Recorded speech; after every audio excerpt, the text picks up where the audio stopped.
Hello बच्चों। चलो, वैसे तो ये चार के चार एग्जाम्पल्स मतलब पूरे इसी टाइप के एग्जाम्पल मैंने नॉर्मल फॉर्म जब आप लोगों को पढ़ाया था जिस वीडियो के अंदर, उसके अंदर जो बुक के अंदर सॉल्व एग्जाम्पल है वो बिल्कुल सेम तरीके के है। फिर भी मैं एक बार डिस्कस करूंगा, ठीक है। सॉल्यूशन नहीं देखेंगे, बस मैं आप लोगों को बता दूंगा कि जो भी पहले हम लोगों ने देखा हुआ है ये, ठीक है। देखो, find the vector equation of a plane which is at 42 unit distance from the origin. मतलब क्या दे रखा है बेटा, पी का वैल्यू दिया है and which is normal to the vector which is, मतलब आपको प्लेन का इक्वेशन निकालना है जो इस वेक्टर को नॉर्मल है।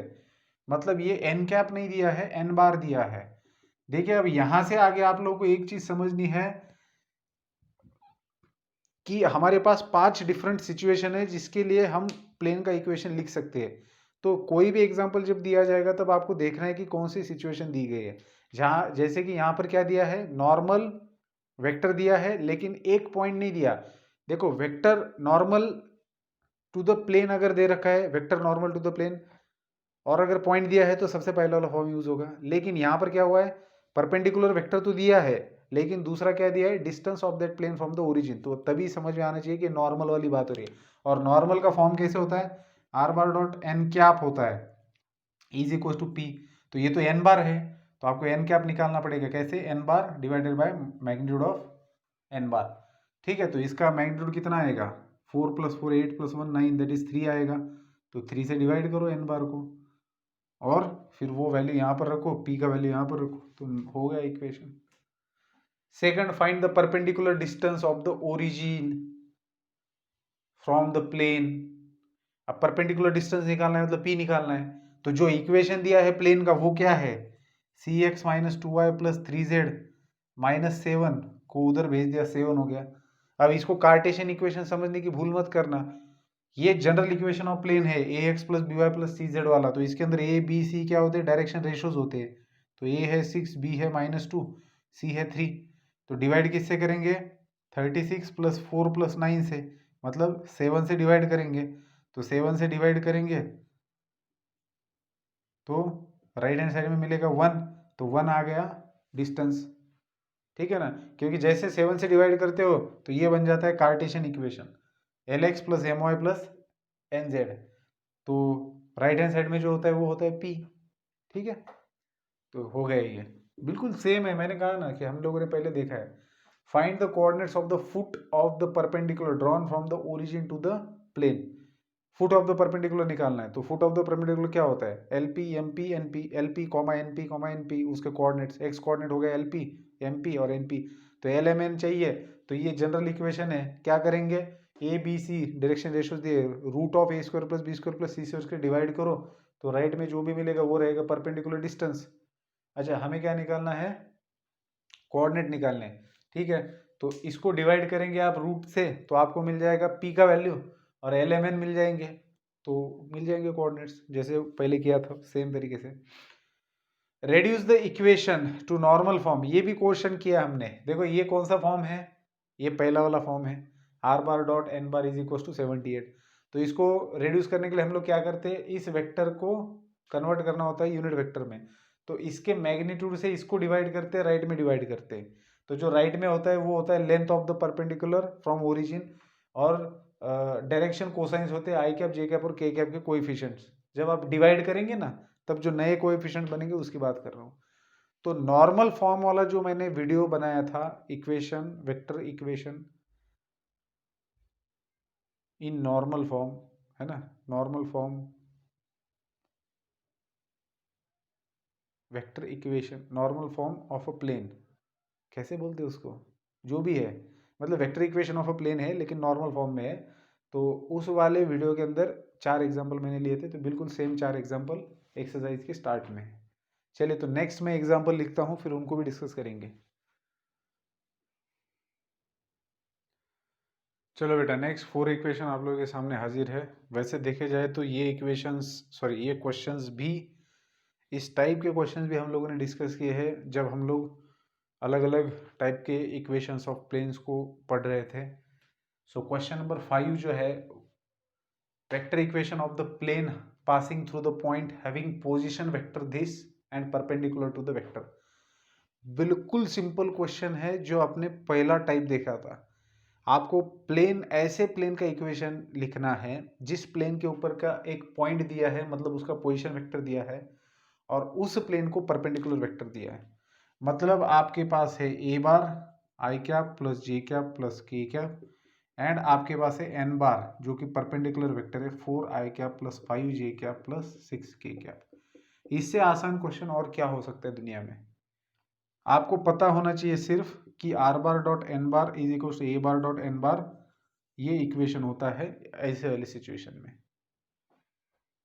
ठीक है, तो कैसे लिखेंगे, आर बार डॉट एन बार जो भी है इसको यहाँ पर लिख दो, विच इज इक्वल टू इन दोनों का डॉट प्रोडक्ट यहाँ पर आएगा। ठीक है, नेक्स्ट है question number 6, find the Cartesian equation of the plane passing through this point and the direction ratios of whose normal are।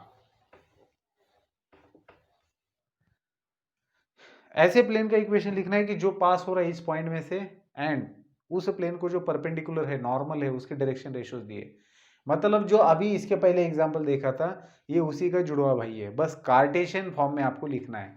तो क्या होता है कार्टेशियन इक्वेशन, ए पॉइंट है जिसके कोऑर्डिनेट्स आपको पता है x1 y1 z1, ठीक है, और डायरेक्शन रेशियोज है आपके पास A0 B2 एंड C5। तो पहला वाला टाइप कैसे लिखते हैं Cartesian equation, A into x minus x1 plus B into y minus y1 plus C into Z minus Z1 is equal to 0। बात खत्म, ABC की वैल्यू सामने रख दो, x1 y1 z1 सामने रख दो, कैलकुलेशन कर दो, आंसर मिल जाएगा। ठीक है, आगे question number 7, find the Cartesian equation of the plane passing through this point and parallel to the xy plane। चलिए यहां पर कुछ सोचने वाली बात आ गई, कौन सा टाइप है ये। इसके अंदर जिस प्लेन का इक्वेशन लिखना है उस प्लेन के ऊपर का एक पॉइंट दिया है जिस पॉइंट में से वो पास हो रहा है, और दूसरी चीज ये दी है कि that plane is parallel to the xy plane. ये xy प्लेन को पैरेलल है, इसका मतलब इसको जो नॉर्मल रहेगी वो कौन रहेगी, z एक्सिस रहेगा।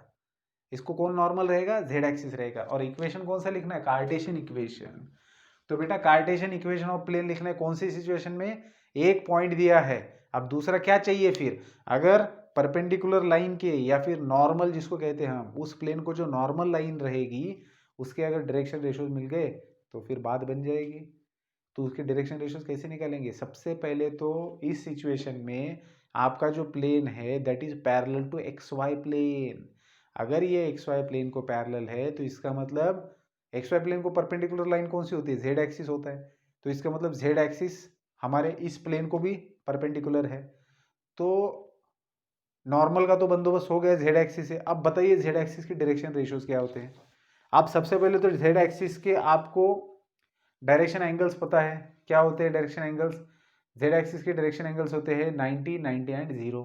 डायरेक्शन एंगल हम कैसे लिखते हैं, एक्स वाई जेड एक्सिस के साथ में लाइन ने जो एंगल बनाया है वो, तो 90 90 0 डिग्री ये डायरेक्शन एंगल्स है। तो डायरेक्शन कोसाइंस क्या बनेंगे, cos 90 cos 90 cos 0, मतलब 0 0 1। तो ये हो गए डायरेक्शन कोसाइन 0 0 1। अब इनको प्रोपोर्शनल नंबर जो रहेंगे that will be the direction ratios. तो डायरेक्शन रेशियोज आप ले सकते हो 0 0 1। ठीक है, जो डायरेक्शन कोसाइन से वो एक तरीके से डायरेक्शन रेशियोज भी होते हैं और उनके प्रोपोर्शनल नंबर तो होते ही है। ठीक है, तो जितने एक किसी लाइन को इन्फिनिट डायरेक्शन रेशियोज हो सकते हैं उनमें से एक जो होता है वो डायरेक्शन कोसाइन भी होता है। उस लाइन का जो डायरेक्शन कोसाइन है वो खुद भी उस लाइन का डायरेक्शन रेशियो होता है। ठीक है, तो 0 0 1 हो गए वाई एक्सिस के डायरेक्शन रेशियोज 0 0 1।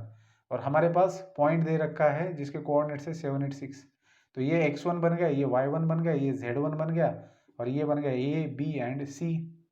ठीक है, तो इससे आप क्या लिख सकते हो, a into x minus x1 plus b into y minus y1 plus c into z minus z1 is equal to 0।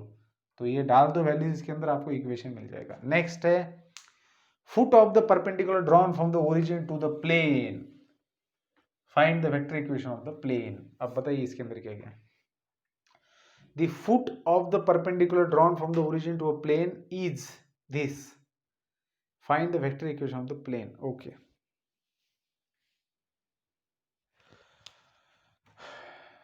एक प्लेन है, ओरिजिन में से एक परपेंडिकुलर ड्रॉ किया गया है जिसका फुट आपके पास है 1 0 0। ठीक है, अब आपको क्या करना है, इस सिचुएशन में इक्वेशन ऑफ द प्लेन लिखना है। तो ये नॉर्मल वाली सिचुएशन बन गई। तो इक्वेशन ऑफ द प्लेन कैसे लिखा जाता है, are bar dot n cap is equal to p. तो बेटा इसका लेंथ कितना होगा, अगर इस पॉइंट का कोऑर्डिनेट 1 0 0 है तो इसका लेंथ आप लिख सकते हो, क्या आएगा, 1 यूनिट आएगा ना, सिंपल है। ये कोऑर्डिनेट और ये कोऑर्डिनेट पता है आपको, तो लेंथ कितना आएगा, 1 आएगा। x2 minus x one whole square plus y two, वही करके तो लेंथ तो आपके पास आ गया। अब बात करते हैं यूनिट वेक्टर की।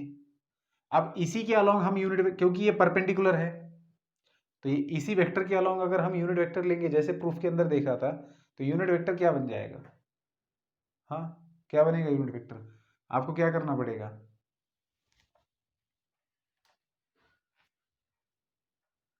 अगर मान लो इसको मैं ओपी बार बोलता हूं, तो ओपी बार को हम क्या लिखेंगे, 1 इंटू एन कैप लिख सकते हैं ना, है ना। मतलब जो ये जो वेक्टर है इसके अलोंग हमने यूनिट वेक्टर कंसिडर किया है एन कैप। तो अब हमें क्या चाहिए, हमें क्या चाहिए, हमें चाहिए यूनिट वेक्टर। तो यूनिट वेक्टर कैसे लिखेंगे फिर, यूनिट वेक्टर लिखेंगे हम लोग n cap is equal to o p bar divided by 1। ठीक है, तो 1 की तो कोई अहमियत नहीं है, लेकिन ओ पी बार तो लिखा जा सकता है। क्या आएगा o p bar, that will be i cap. तो मतलब आपका एन कैप क्या बन गया, वो बन गया आई कैप। तो आप जब इस प्लेन का इक्वेशन लिखेंगे तो that will be r bar dot i cap is equal to 1। ठीक है, एक बार चेक कर लेंगे आंसर।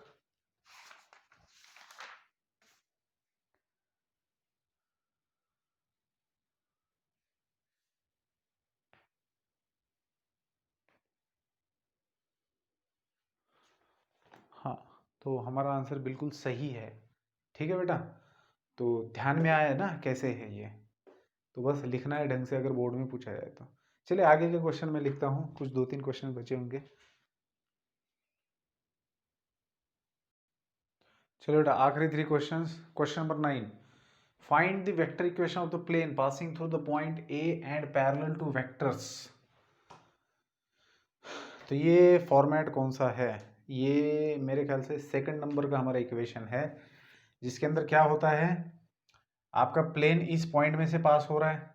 ठीक है, कोई दिक्कत की बात नहीं है। तो ए बार बन जाएगा आपका, अच्छा कौन सा इक्वेशन लिखना है, वेक्टर इक्वेशन लिखना है। ठीक है, तो ए बार बन जाएगा -2i cap plus 7j cap plus 5k cap and parallel to vectors. तो हम लोग इसको क्या बोलते हैं, जो पैरेलल वेक्टर्स होते हैं उनको बी बार बोलते हैं एक को, और दूसरे को बोलते हैं सी बार। ठीक है, तो एक बन गया बी बार, दूसरा बन गया सी बार। अब बेटा हमें पता है कि बी बार, हमें हम लोग क्या करते हैं, जो वेक्टर्स पैरेलल है उनका क्रॉस प्रोडक्ट लेते हैं, बी बार क्रॉस सी बार। क्यों, क्योंकि ये नॉर्मल बन जाता है, फिर B bar cross B bar आपके प्लेन को परपेंडिकुलर बन जाता है ना। तो ये आप फाइंड आउट करेंगे आई कैप जे कैप के कैप। तो 4 -1 3 1 1 1, तो ये कितना बनेगा, I cap is equal to -1 -3 minus J cap,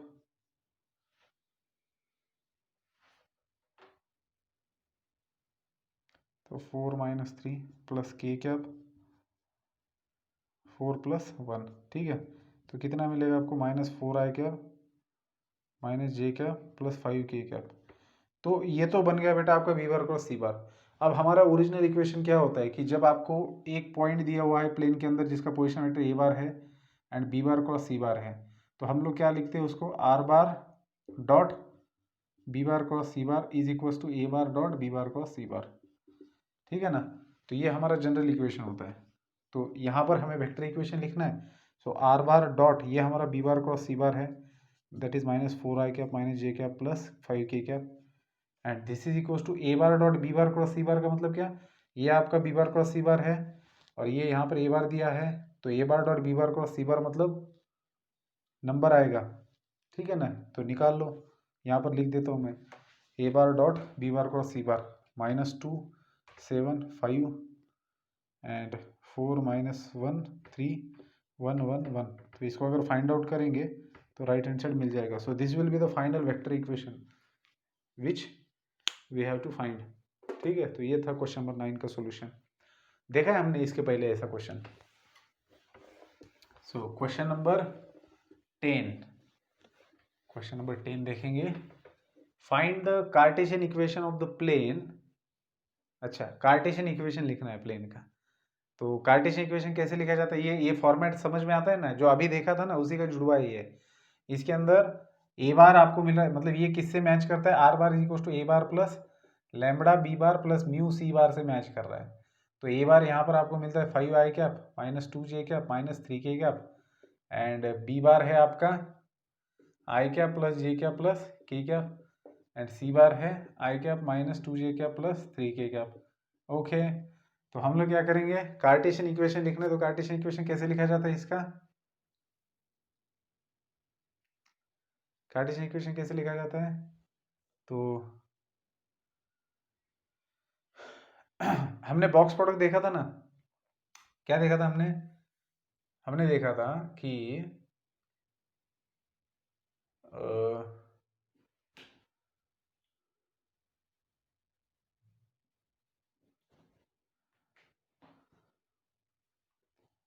are bar dot B bar cross C bar is equals to A bar dot B bar cross C bar, ये देखा था हमने। ठीक है, तो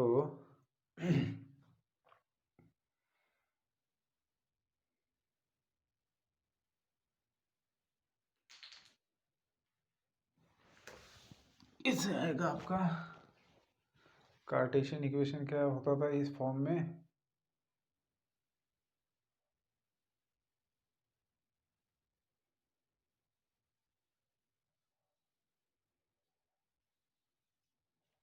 हम लोग कैसे लिखते थे, R bar minus A bar dot B bar cross C bar लिखते थे। ठीक है, इज इक्वल टू 0।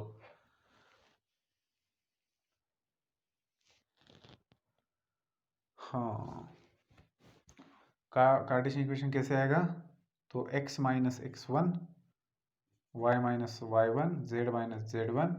ठीक है, तो x1 y1 z1 कौन रहेगा, जो ए बार के कोई ए बार के अंदर आई कैप जे कैप और के कैप के कोएफिशिएंट है, और B bar cross C bar का मतलब क्या है, इनके कोएफिशिएंट सीधे सीधे लिखेंगे, दैट इज 1 1 1 1 माइनस 2 3। ठीक है, that is x2 y2 z2 x3 y3 z3। एक बार चेक करता हूँ, मुझे भूल गया हूँ ऐसा लग रहा है, सही है जो मैंने बताया है लेकिन फिर भी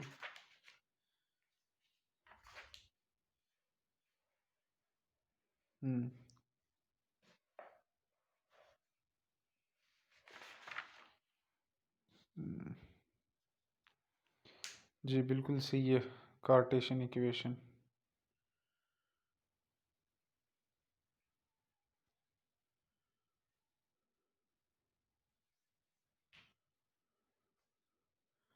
अच्छा,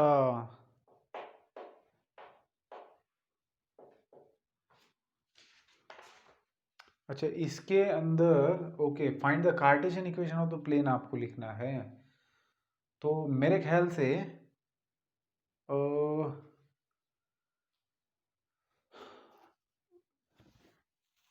इससे भी आंसर आ जाएगा। ठीक है ना, इससे भी आंसर आ जाएगा, क्योंकि हमने इसके अंदर भी क्या किया है, कोऑर्डिनेट्स का ही इस्तेमाल किया है। देखिए हमने यहाँ से क्या निकाला, एक पॉइंट जिसके कोऑर्डिनेट्स मेरे पास है ऑलरेडी। तो are bar minus A bar का मतलब क्या होता है, are bar x, A bar का मतलब ये है, तो एक्स माइनस 5। तो x1 y1 z1 की जगह अगर मैं ये लिखता हूँ तो भी आंसर आएगा, कोई दिक्कत नहीं आएगी।